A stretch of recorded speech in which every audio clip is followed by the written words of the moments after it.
I've been a cop for years, and there's one rule they never teach you. If you're driving at night, and the road suddenly changes, turn around.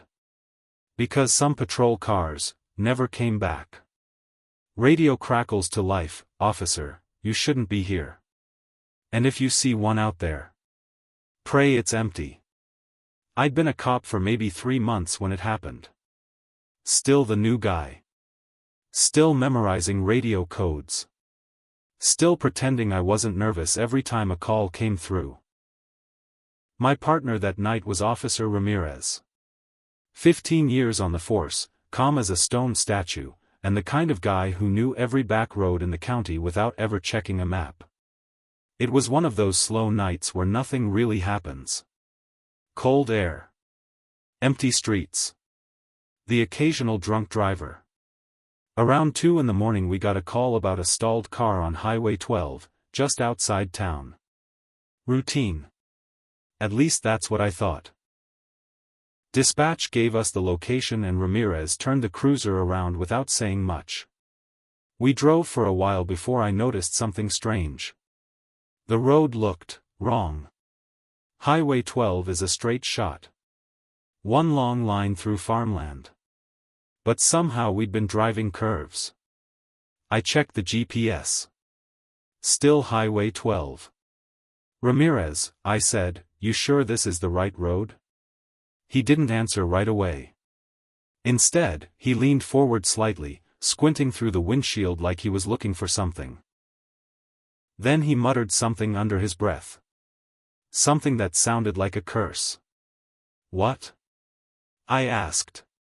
That's when he finally looked at me. And the expression on his face was something I'd never seen before. Not fear exactly. More like recognition.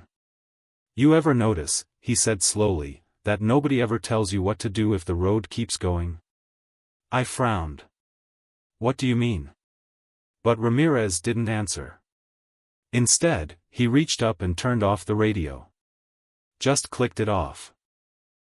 The silence that followed felt heavy. Wrong. Why'd you do that? I asked. He kept his eyes on the road. Because, he said quietly, if dispatch hears where we are, they'll send someone to find us. I blinked. Isn't that a good thing? Ramirez shook his head. No, he said. Then he pointed ahead. And that's when I saw it. A patrol car. Parked sideways across the road. Lights off. Engine off. Just sitting there in the darkness like it had been abandoned.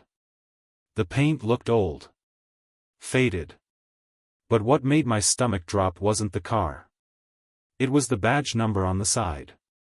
Because Ramirez whispered something that made my blood run cold. That cruiser disappeared 10 years ago. The first thing Ramirez did was lock the doors. Not slowly. Not calmly. He slammed the lock switch like it mattered. Like something out there might try opening them. Don't get out, he said. I stared at the cruiser ahead of us. It looked like a normal patrol car at first glance. Same shape. Same department seal. But the longer I looked, the more things felt wrong. The paint had dulled to a grayish blue. The light bar looked like an older model we stopped using years ago. And the number on the side.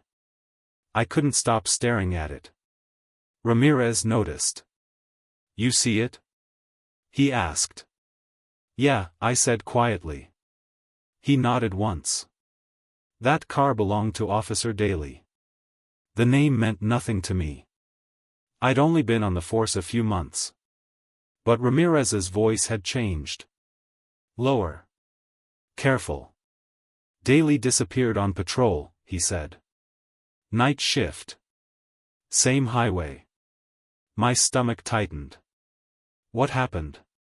Ramirez looked ahead again. No one knows. The road around us felt wrong now.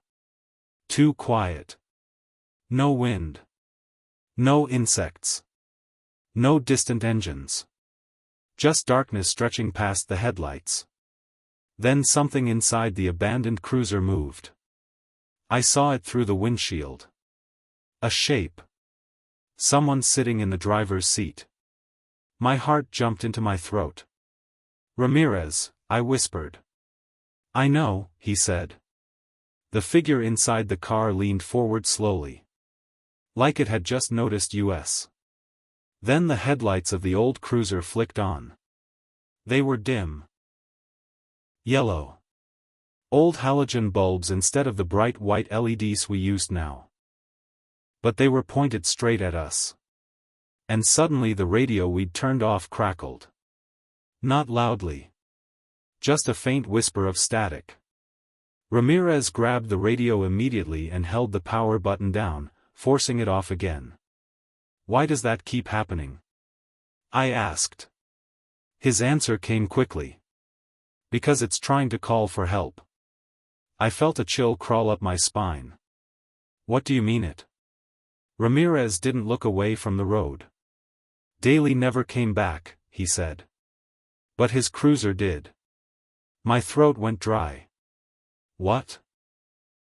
"They found it parked on the highway 3 days later. Engine cold. No driver." I glanced at the car ahead of us. "But that's impossible," I said. Ramirez shook his head slowly. "That's the problem." The figure inside the cruiser moved again. This time the door opened. A man stepped out. Uniform. Badge. Hat. Everything looked normal except for one thing. He walked toward us without casting a shadow. Not even in our headlights. My pulse was hammering now. "What do we do?" I asked. Ramirez finally put the cruiser in reverse. "You remember what I told you?" he said. "The rule?" I nodded slowly. He backed the car up, never taking his eyes off the figure walking toward us. "The road isn't the problem," he said. "The problem is when something from it tries to follow you back." The figure kept walking. Slow. Steady. Too steady. Like distance meant nothing to it. Ramirez kept reversing. The road behind us finally straightened. The curves disappeared. The farmland came back.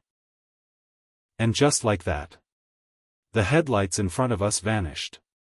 The abandoned cruiser was gone. The man was gone. The road looked normal again. Ramirez didn't stop driving until we reached town. Neither of us spoke the whole way. Finally, when we pulled into the station parking lot, I looked at him. "So that's the rule?" I asked. He shut off the engine and sat there quietly for a moment. Then he nodded. "Yeah." I waited. He turned to me and said something I've never forgotten. "If the road changes, you turn around." He paused. "And if you ever see another cruiser out there?" I felt my chest tighten. "What then?" Ramirez stared straight ahead. "Pray it's empty." And that was the night I learned something every cop eventually understands. There are rules for the job. Rules for the law. Rules for surviving the streets. But there's one rule they never teach you. Because it sounds insane. Until the night you see it for yourself. And when that happens, you only get one chance to remember it.